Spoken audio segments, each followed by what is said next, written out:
Hello everybody, Christian from Treasure Town here, and today we're going to be going through and unboxing a $60 coin grab bag that I purchased from Jonas Denenberg off of Instagram. I'm doing a long series versus Silver Picker, an Instagram grab bag battle where we're ordering from different sellers on Instagram, and we each get the same denomination, and we basically see who does better both on a per like the bag from the same seller and an overall value. So it was really close. The last bag I pulled ahead a little bit, and we'll see how this one goes, hoping to keep Silver Picker down, but probably more just be positive on my own end and get some good stuff. Hopefully he gets good stuff, but I get better. And we did decide on the punishment. We're going to be giving away probably like a $50 grab bag to the supporters of the other person's channel, whoever wins or whoever loses. So the punishment is like, if I lose at the end of 10 videos, I'll give away grab bag to Silver Picker's viewers, and if he loses, then you guys will be getting a free grab bag courtesy of Max. So let's hope to make that happen, and we'll see what's inside. Looking forward to opening this one up. This video is sponsored by Whatnot, a live streaming auctions and shopping app where I regularly sell coins and banknotes of all types, including US, world, errors, varieties, silver, gold, ancients, and more. And don't forget to use my link in the description to get a free $10 off on your first order on anything on the platform. Let's get into the video. So here we've got the $60 grab bag in front of us, and it's time to open it up, but I'm feeling pretty good, but it's not like, and this one, a lot of shaking around, but feeling pretty good about being $25 in value ahead. But again, want to extend that lead and make sure that I'm not giving away a grab bag, though I guess that wouldn't be the worst thing in the end. And I think that we do that on the others Whatnot sale, but we'll figure all those details out. But yeah, now it's time to see what's inside. And it's now open, and I think the best way for me to do this is going to be to just pour it out. So that's what I'm going to do. Again, given that it's a $60 grab bag, if it was much more expensive, I would be less worried, but it seems like, whoa, quite a deluge of coin and currency material, and there's still stuff even left in there. So let me get all of this out, and I may have a challenging time in terms of valuing a lot of this stuff within, but we'll just start with this. So it says proof lot, and that, definitely believe that. I'm going to zoom in a little bit, and first up we've got this proof Eisenhower dollar from Bicentennial 1976, and a 2005 Sacagawea proof dollar. So two clad coins, but there's going to be some value for sure there. And then let's see what this is. A first day of issue Famous Educators Tuskegee Institute.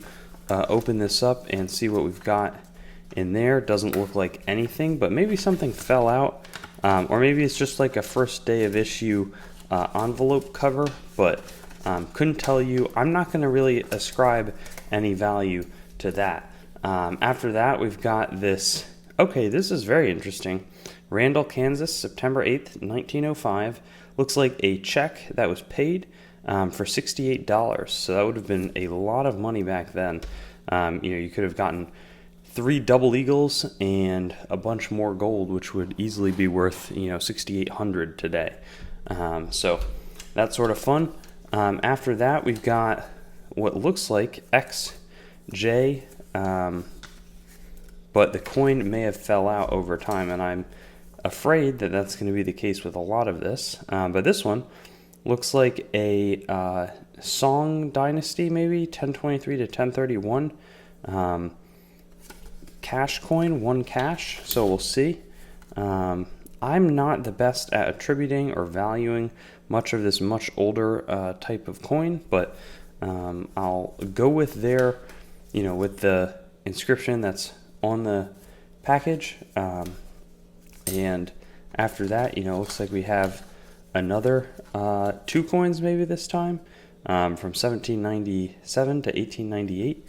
And I don't want to put this coin in with it in case that it's not the same, but I wasn't sure if it fell out or not. But there are some better coins that I'm seeing down below. So this one is a lowball 1917, and the way that you can tell that on a coin like this that it is in fact a 1917 is that it was only made 1916 and 1917 with no stars underneath the breast of the eagle on the reverse.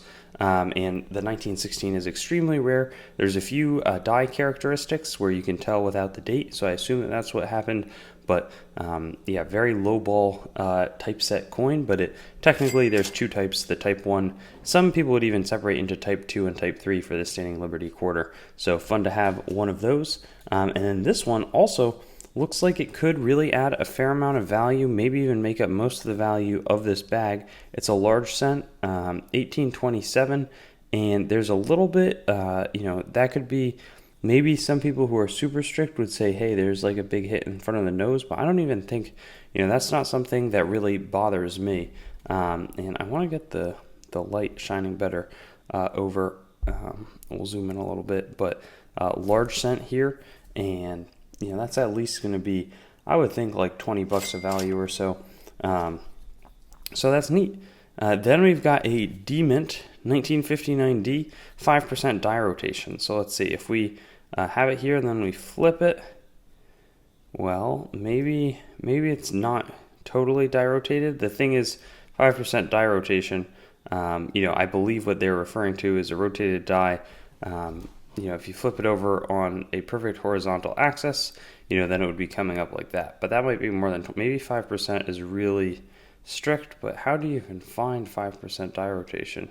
Maybe it is something where it's a little bit off, like it should be like there, and instead it's like that. But I don't know how much value something on that side would add, but this certainly I would say would add something. It's a 1 or 10 cent dime planchet. It's been waffled, so there might have been something wrong with it, and then they would waffle it so it sort of comes out looking like a waffle. I really make a large impression on it with some, I think, like big, steel things that hit it pretty hard. And I have a few of these other waffles, but they're pretty neat. And maybe, I don't know if the 10 cent is a tougher denomination to get the waffled coins on, but just interesting. After that, we've got a 50 cents W.H. Foster token. And it has to be redeemed prior to 1968. So we missed out by about, bad math, 55 years. And not going to be able to exchange this. But 50 cents, that was trading at a time where you could have gotten even a 40% silver $half. So wasn't worth nothing. This one, another one of these flips that did not, it says some casting errors, lower grade, but unfortunately, I'm not sure. There's a lot of different cash coins here sort of floating around, and maybe, I don't know exactly how to value these. Again, I'm probably going to be a little bit lower on what the value truly should be when I make my calculation. So just something to bear in mind. But I think that we've done well in terms of the other stuff that we've gotten so far.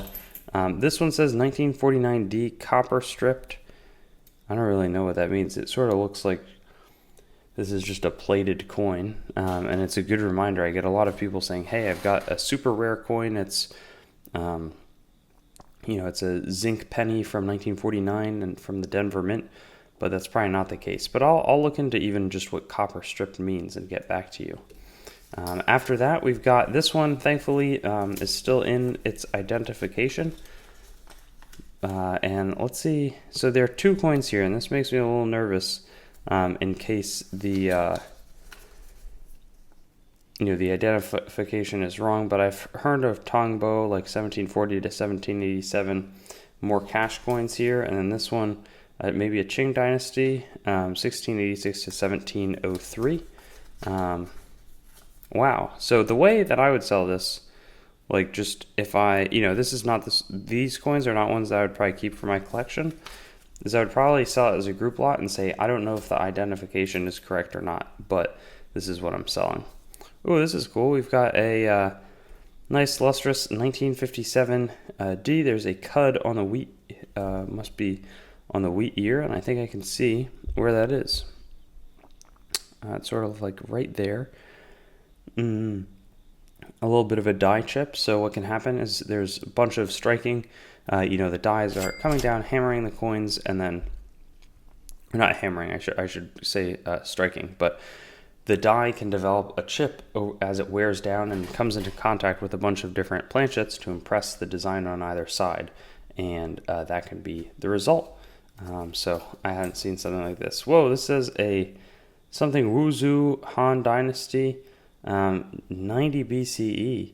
I'm not sure which one would be that coin, but I'll have to look. I'll see if I can figure it out, though I don't want to, again, sell something that I'm not totally confident in, so I'll probably sell it as me not being confident in it. But wow, this stuff keeps on doing pretty well, so let's see if this 5% die rotation. See, that looks like a much more rotated die to me, because if I flip that over, there I can definitely see it's a bit tilted, whereas previously, like on the other one, it was tougher for me to tell that it was a rotated die. But we're really doing well. Look at this. 1773, a contemporary counterfeit half penny. And for those of you that don't know what a contemporary counterfeit is, it means that it was a counterfeit that was produced back then. So it wasn't the sort of thing that, it's pretty scratched up, but it wasn't like a modern mint is making these and they're just sort of trying to pass them off as real. Like, this was intended probably to circulate, and if I'm off on that, I'll let you know, but I'll also tell you sort of valuation wise what we're at with this coin. Just an interesting, I know a lot of people who will just pull this stuff to the side as opposed to, and collect it, who have a lot of numismatic knowledge. Collecting contemporary counterfeits, I'm always impressed. So that's just sort of a fun thing. This one, whoa, this is a cartwheel penny from 1790s, Great Britain. It's got the big W really carved in, or maybe an M and then an H on the other side. Yeah, 1790 something. And that's probably worth like $1 or $2, but it's still from a very cool period in history when there was a lot going on between Britain and the States. And then we've also got, let's see, this looks like some more cash coins. So I don't know how to value exactly, but that's what we're working with there again. And then we've also got this 1935D Walking Liberty $50. That's going to add probably a solid $10 to this bag. So, very happy to see that. We've got a $1 silver certificate. 01011778 is the serial number. I always look for interesting ones. We'll check that there's no errors on the back. It's pretty well worn, well circulated. Ooh, this one. Here's a cool coin. We got an off-center penny, probably AU low unk, but that's great. You can see the Inga Liber, and then it cuts off there, and then just one on this side of things. And I wonder actually, no, I don't think it's multi-struck, because I was going to say, for a second I thought it might be with the way the one is peeking out from underneath, but I don't think that that's the case, because multi-struck coins are worth much more than just plain off-centers. It looks like we're going to also get a few more of the cash tokens, and I feel bad not knowing which dynasty is which, but I'll probably sell them to somebody that does, and they'll buy it for a pretty low price. So I don't mind, sometimes you sort of don't, you can't know everything in coins. Mix of Canadian pennies, which probably don't have tons of value. This one looks like maybe an early, some type of copper. I cannot identify it off the top of my head, but it kind of looks like 1700s British, I would have to say. We also have a Warnickel from 1943, the San Francisco Mint, 35% silver. We've got more Chinese coinage. This one is neat. It's a consumer's tax token from Oklahoma, so probably a tenth or a fifth of a cent, and that way they could, when things were much less inflated, a tenth of a cent or a fifth of a cent would really matter. So you could save on your sales tax and not have to lose a full penny when you went to spend. Now I think less people are concerned, pinching pennies, and maybe it's more like pinching quarters these days. But here we've got a 1937 Buffalo nickel. We've got a larger penny, 1967. And then lastly, we've got two sales tax tokens. These ones are from Missouri, and I would assume that they are also 1/10 of a cent. But these ones feel cheaply produced. This one is really thin aluminum, so but it still feels more like a coin than these plastic ones. But anyways, really fun, cool group of stuff. I think that we probably did pretty well, or at least won't lose by too much to max, but we'll have to see. We got a few rotated die coins again. We got the lowball find silver certificate and a few other ones. I'm looking forward to seeing who did the best. We'll be back. I think we bought a larger size grab bag for our next video, so I'm pumped about that. $200 coming, so that could really shift things in terms of where we're going, and yeah, excited to see how things play out. Thanks for watching the video. Be sure to like, comment your thoughts, and subscribe to Treasure Town, and get in touch with me on Instagram, Facebook, and Twitter. Also, check out my website, treasuretowncoins.com, for news and updates related to the channel and collectibles in general. Lastly, there's a link tree in the description with links to all of my other sites, as well as some affiliate links that can support the channel. But with that being said, have a great day, and I'll hope to see you on some of my videos in the future.